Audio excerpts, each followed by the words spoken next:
for example, when I think of Gyumi was back then 9 years old. He was sitting in the courtyard and he was smiling from ear to ear. What was his name? Gyumi. क्युमिंग, 9 वर्षाचा. आणि तो त्याच्या अंगणामध्ये बसला होता आणि खूप छानपैकी हसत होता. हां, का बरं हसत होता? Why was he smiling? Now tell. So we asked him, so Gyumi, what's up? And he said, I'm so happy. And you could hear it. I mean, he was radiating happiness. हां, आम्ही त्याला विचारलं की क्युमिंग काय आहे? तर तो म्हणाला, मी किती आनंदात आहे आज. आणि त्याचा हसरा चेहरा आम्हाला खरंच सांगत होता की तो किती आनंदात आहे. So Paul was not satisfied with this answer. He said, "Why are you so happy?" He wanted to know more. पॉलचं समाधान झालं नाही. पॉल त्याला म्हणाला, पण तू का म्हणून इतका आनंदी आहेस? आम्हाला सांग तुझ्या आनंदाचं कारण. And then he became very serious. And then he thought, and he said, "I'm happy because I am blind." हा मुलगा थांबला.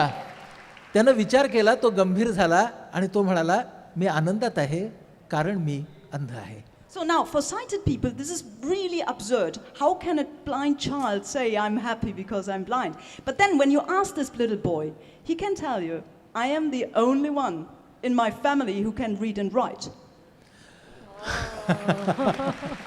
आणि जेव्हा या मुलाला विचारलं की तू का बरं आनंदी आहेस अंध असूनही, तेव्हा तो म्हणाला की माझ्या संपूर्ण कुटुंबामध्ये ज्याला लिहिता वाचता येतं असा फक्त मी एकटाच आहे.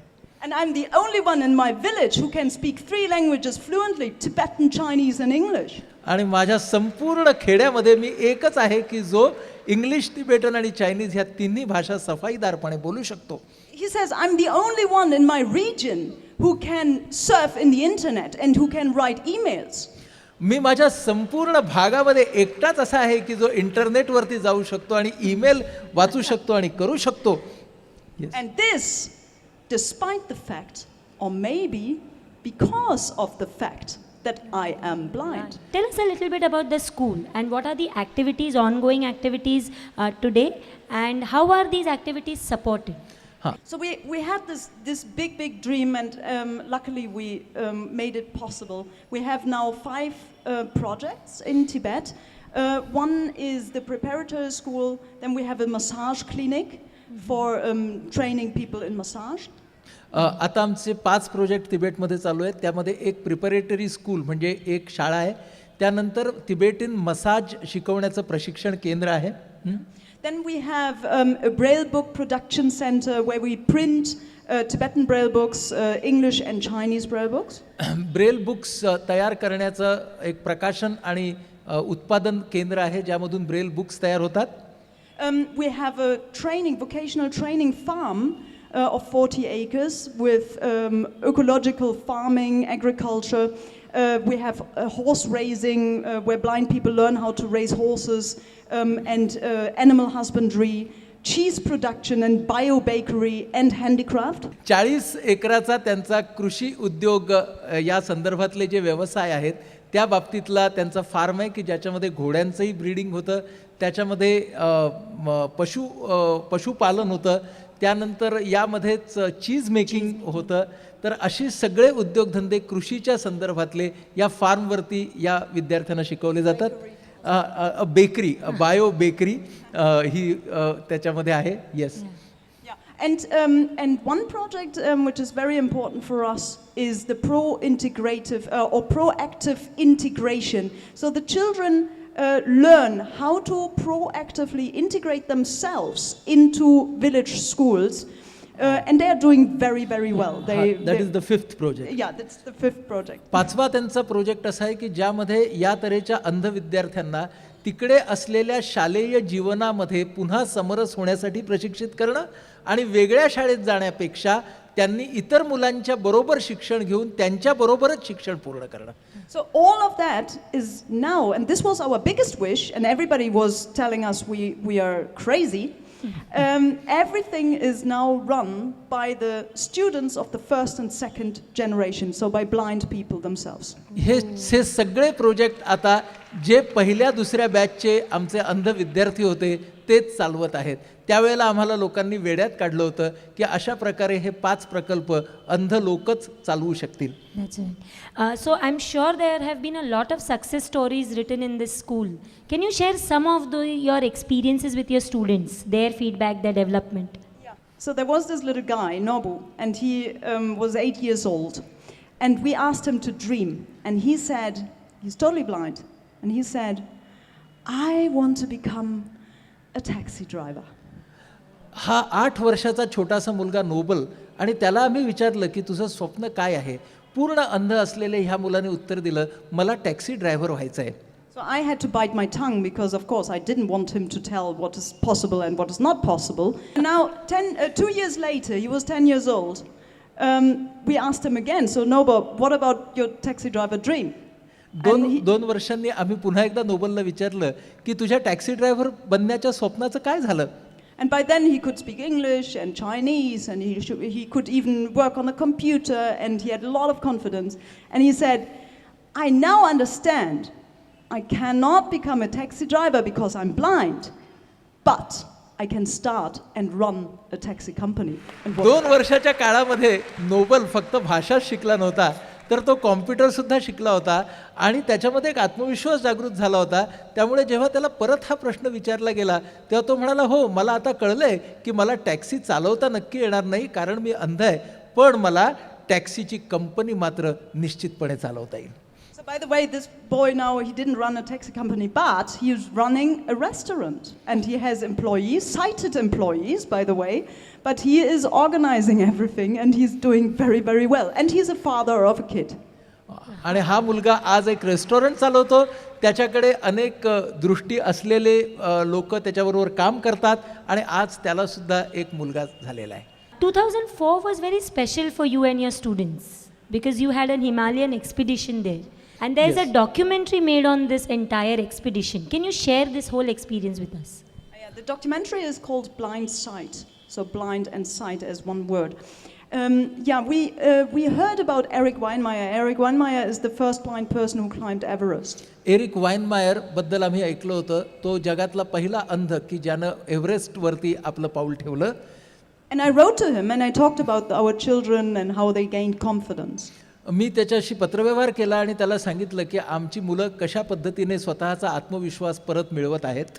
And I asked him whether he could just come by on his later trips through the Himalaya and just talk to the kids. तो जेव्हा परत या भागामध्ये येणार आहे तेव्हा तो आमच्याकडे येईल का आणि आमच्या मुलाशी बोलेल का अशी मी त्याला विनंती केली. And he wrote back and he said, no.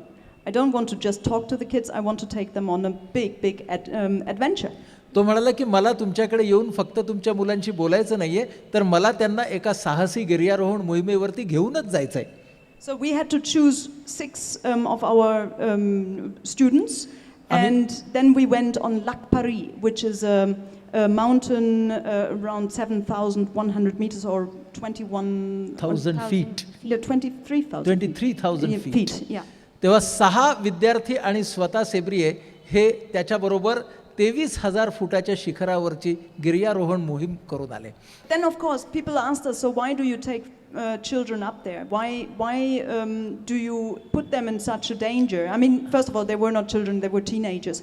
However, these children or these teenagers, they come from Tibet, they come from the Himalayas, it's their surrounding. And what we wanted to do is, we wanted to make them familiar with their surrounding. We wanted them to master this surrounding. The same like a blind child here in Mumbai has to master the city. And I asked myself, what is more dangerous? ती असं म्हणाली की बऱ्याच वेळेला आम्हाला लोक विचारतात की तुम्ही ह्या मुलांना का बरं अशा धोक्याच्या ठिकाणी घेऊन जाता. एक तर ही मुलं म्हणजे कुमारवयीन मुलं होती आणि हिमालय हा त्यांच्या आजूबाजूच्या वातावरणाचा आणि निसर्गाचा भाग आहे. जर तुम्हाला त्या भागामध्ये राहायचं असेल तर तुम्हाला त्या भागाशी ओळख करून घेणं हे फार गरजेचं आहे. जर मुंबईमध्ये राहणारी एखादी अंध व्यक्ती असेल तर तिलासुद्धा इकडच्या धोक्यांचा सामना करावा लागणारच की नाही. मग हिमालयाचा धोका आणि नागरी जगाचा धोका कुठला छोटा कुठला मोठा हे आपल्याला ठरवायला लागणार. So life seemed to be going very smooth. Then what brought you to India and Trivandrum? Yes. Well, it was planned from the very first moment on that we would just start the whole thing and then have the hands free and hand it over to our blind kids that we had raised, and then we had the hand free to start something new. And what we figured out is that we could dream big, and despite the fact that everybody started to doubt our dreams, we could still manage it. आमच्या असं लक्षात आलं की एकतर आम्ही जे तयार केलं होतं त्या पहिल्या दिवसापासून आम्हाला माहिती होतं की जे तयार केलेलं ते त्या लोकांच्या हातात देऊन आम्हाला पुढं जायचं आहे. आणि आम्हाला हे माहिती होतं की आम्ही जे स्वप्न पाहत होतो ते स्वप्न पूर्ण करण्याची क्षमता आमच्यामध्ये आहे.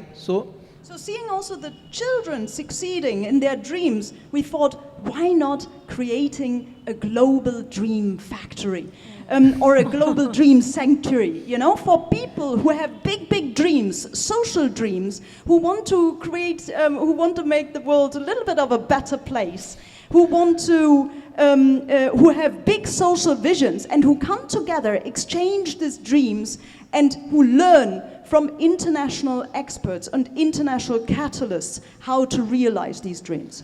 आमच्या स्वतःचं स्वप्न साकार झालेलं जसं आम्ही पाहत होतो तसं ज्या मुलांबरोबर आम्ही काम करत होतो त्यांची स्वप्न साकारताना आम्ही पाहत होतो. आणि मग आमच्या असं लक्षात आलं की स्वप्न साकारण्याची एक वैश्विक फॅक्टरी आपण का तयार करू नये, जिथं अधिक चांगला समाज करण्याची ज्यांना इच्छा आहे असे अनेक तरुण तरुणी एकत्र येतील आणि त्यांना त्या त्या क्षेत्रातले आंतरराष्ट्रीय तज्ज्ञ मार्गदर्शन करतील आणि त्यांच्यामधली उद्योजकता फुलवतील.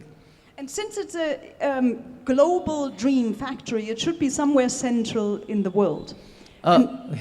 ही वैश्विक ग्लोबल ही स्वप्नांची फॅक्टरी असल्यामुळे ती मध्यवर्ती ठिकाणी असणं आवश्यक आहे. And now visualize the world map. आणि मग माझ्या डोळ्यासमोर जगाचा नकाशा आला. And what is really central in the world? At least when you look at the perspective of where is the most need of social change. जगामध्ये सामाजिक बदलाची गरज सगळ्यात जास्त कुठे आहे अशा दृष्टीने मी जगाचा नकाशा पाहिला. आणि So we have on one hand Africa, big continent, on the other hand Asia, and right in the middle एका बाजूला आफ्रिका आहे, एका बाजूला आशिया आहे, आणि ह्या दोघांच्या बरोबर मध्ये आहे what is there right in the middle? India. So the southern tip of India is actually, in my opinion, a very central place in this world, and it looks actually a little bit like a springboard, don't you think? Yeah. And we wanted to use the southern tip of India to have this to live in this beautiful country and to energize people from here, to empower people from here to jump back to their countries and to start really ethical social projects everywhere in the world. भारताचा नकाशा तिच्या डोळ्यासमोर आला आणि भारताचा हा जो त्रिकोण आहे आणि त्याचं सदर्न टिप म्हणजे त्याच्या दक्षिणेकडचं टोक हा जणू काही स्प्रिंगबोर्ड आहे की त्या टोकावरून आम्ही जगातल्या अनेक तरुणांना त्यांच्या देशामध्ये झेप घेण्यासाठी तयार करू, प्रशिक्षित करू. आणि ह्या अर्थानं तिला भारत हा मध्य वाटला, सेंटर वाटला. So our people are from marginalized communities. They can be blind or disabled or from post-war areas. They have overcome poverty. They have overcome discrimination. We have, for example, one albino who is very much discriminated because of her skin color.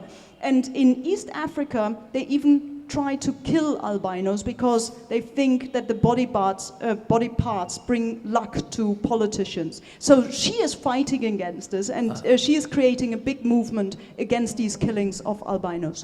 African, right? Yes, an African. आमच्याकडे येणाऱ्या प्रशिक्षणार्थींच्या मध्ये कधी कधी व्यंग असतं, कधी कधी त्यांनी सामाजिक आर्थिक विषमतेचा सामना केलेला असतो. आफ्रिकेतून आलेली आमच्याकडे असलेली एक जिची शुभ्र त्वचा असते, जिला अल्बिनो म्हणतात, आफ्रिकेमध्ये या अल्बिनो लोकांची हत्या करतात कारण त्यांच्या शरीराचा भाग किंवा हाडाचा भाग जर कोणी ठेवला तर तो विशेषतः राज्यकर्त्यांना फार फलदायी असतो. ही आता मुलगी आमच्याकडून प्रशिक्षण घेऊन या अल्बिनोच्या हत्येच्या विरोधामध्ये आफ्रिकेत जाऊन स्वतःची चळवळ उभारते आहे. Do you at times experience a low mood, and how do you deal with it? Sometimes the challenges are big and sometimes small. When they are very big, yes, I do get in a low mode. I must say I have the freedom, I give myself the freedom to cry. मी स्वतःला रडण्याचं स्वातंत्र्य देते. I meditate. मी ध्यान करते. I walk by myself, मी माझी स्वतंत्रपणे फिरून येते. but I don't allow myself to be frustrated for too long of a पण time. मी स्वतःला खूप जास्त वेळ निराश होऊ देण्याची परवानगी देत नाही. So after a day, when it's really tough, after a day I get active again, and then I'm hyperactive, and I become more and more positive. उदासीच्या एका दिवसानंतर मी जेव्हा पुन्हा एकदा ॲक्टिव्ह होते तेव्हा मी जराशी जास्तच ॲक्टिव्ह झालेली असते. Now you have had a set of supportive parents. Can you give us some tips for parents of differently abled children? So first of all, my parents, they didn't see disability necessarily as the limiting factor. माझ्या पालकांनी माझ्या व्यंगाकडे मर्यादा म्हणून कधीच पाहिलं नाही. And it's also it's always the question to me also, what is disability? आणि म्हणून हा माझ्यापुढे सुद्धा प्रश्न असतो की व्यंग म्हणजे नेमकं काय. So for example, here in India, I'm legally called 100% disabled. कायदेशीर दृष्टीने भारतामध्ये मी आज 100% विकलांग मानली जाते. But what does that mean? I mean, does it mean I'm 100% useless? पण त्याचा अर्थ असा आहे का की मी 100% निकम्मी आहे. And yes, there are some occasions where I must admit I am 100% useless. For example, if I, want to become a taxi driver or a bus driver, I am 100% disabled. अशा काही सिच्युएशन्स असतील, असे काही प्रसंग असतील की ज्या वेळेला मी खरंच 100% निकामी असेन जर मला टॅक्सी ड्रायव्हर व्हायचं असेल तर. But if I want to start a project and I want to run a project, I'm not disabled at all. पण माझ्या मनामध्ये जर प्रकल्प असेल आणि तो प्रकल्प आखून त्याची कार्यवाही करायची असेल तर त्यामध्ये मी कुठे व्यंग असलेली असते. So it actually depends on the circumstances whether you are disabled or not. त्यामुळे परिस्थितीवरती अवलंबून आहे की तुम्ही अव्यंग असणार का व्यंग असलेले असणार. And this is something that my parents understood very, very early on. They always said, well, we are not blind, you are blind, you have to figure it out. हे माझ्या पालकांना खूप लवकर समजलं आणि ते असं म्हणाले की आम्हाला अंधत्व काय आहे ते माहीत नाही, तुला माहिती आहे म्हणून ह्या जगामध्ये तुलाच उभं राहायला पाहिजे. So my parents had trust in me. They never overprotected me, which I think is very important also for parents of disabled children. माझ्या पालकांचा माझ्यावरती विश्वास होता आणि त्यांनी माझी अति काळजी कधीही केली नाही. I can only say, please give your disabled child a chance to risk something, to make mistakes. तुम्ही तुमच्याकडे असलेल्या खास मुलाला चुकण्याची संधी द्या, साहस करण्याची संधी द्या. Also a blind child should have the opportunity to fail. आणि अंध मुलाला सुद्धा या जीवनामध्ये अपयशाचा सामना करण्याची संधी मिळाली पाहिजे. And then stand up again and try it again. आणि पुन्हा एकदा उभं राहण्याची आणि पुन्हा एकदा प्रयत्न करण्याची. That of course counts for sighted children as well. आणि हे फक्त अंध मुलांच्या बाबतीतच खरं नाही तर ज्यांना दृष्टी आहे अशा प्रत्येक मुलाबद्दल हे खरं आहे. I think at the end, I have read somewhere where Helen Keller has said that what is worse than being blind is having a sight without vision. And I think what we are going to do today when we leave this Pendol is going with, we have a sight, but now we also have a vision to look at things a little differently. सब्रियाशी बोलताना आपल्याला सर्वांना हा अनुभव आला असेल की तिच्यामध्ये एक ऊर्जेचा स्रोत आहे आणि ही जी ऊर्जा आहे ना ती उफाळून आलेली ऊर्जा नाही आहे तर ती एका निश्चित ध्येयाच्या वाटेने जिचं नियमन केलेली आहे अशी ऊर्जा आहे. आत्ता बोलताना 1997 साली ती तिबेटमध्ये पहिल्यांदा गेली आणि त्याला आता 16-17 वर्ष झाली. या सगळ्या 16-17 वर्षाच्या तिच्या प्रवासामध्ये किती चढ उतार तिने पाहिले असतील गणतीच नाही. पण तरीसुद्धा हा ऊर्जेचा स्रोत तिनं जो ठेवलेला आहे त्याच्या मागे तिची अफाट अशी ध्येयनिष्ठा आहे. आणि आपल्याला असं दिसतंय आपल्या पहिल्या संवादामध्ये आपल्याला पाठक सर जे म्हणाले ना, तो आपुलाची वाद आपणासी, माझा माझ्याशीच होत असलेला संवाद हा किती प्रभावी असेल. ज्या वेळेला आपण सगळेजण आपल्या असमंतामधून येणाऱ्या संवेदना 70-80% आपल्या डोळ्यांमधून ग्रहण करतो, हे डोळेच जर नसतील तर अंतःचक्षू उघडे होतात. आणि जेव्हा अंतःचक्षू उघडे होतात तेव्हा त्यांचं सामर्थ्य या चर्मचक्षूंच्या पेक्षा सुद्धा किती विराट आणि महान असतं हे या उदाहरणातून आपल्या सगळ्यांच्या लक्षात आलेलं आहे. आणि मला असं वाटतं की आपण सेब्रियेला फक्त बसून दाद दिली तर तो अन्याय होईल. आपण सगळ्यांनी उभे राहूया आणि सेब्रियेच्या पुढच्या प्रवासासाठी तिला दाद देऊया. Sabriye, all of us are giving you a standing ovation. So all this crowd of Thank you very much. almost 3,000 people is up there and they are giving you a standing ovation. All the very, very best to you, Sabriye. It was a wonderful evening with you today. And Thank you very much. And we'll take it with us.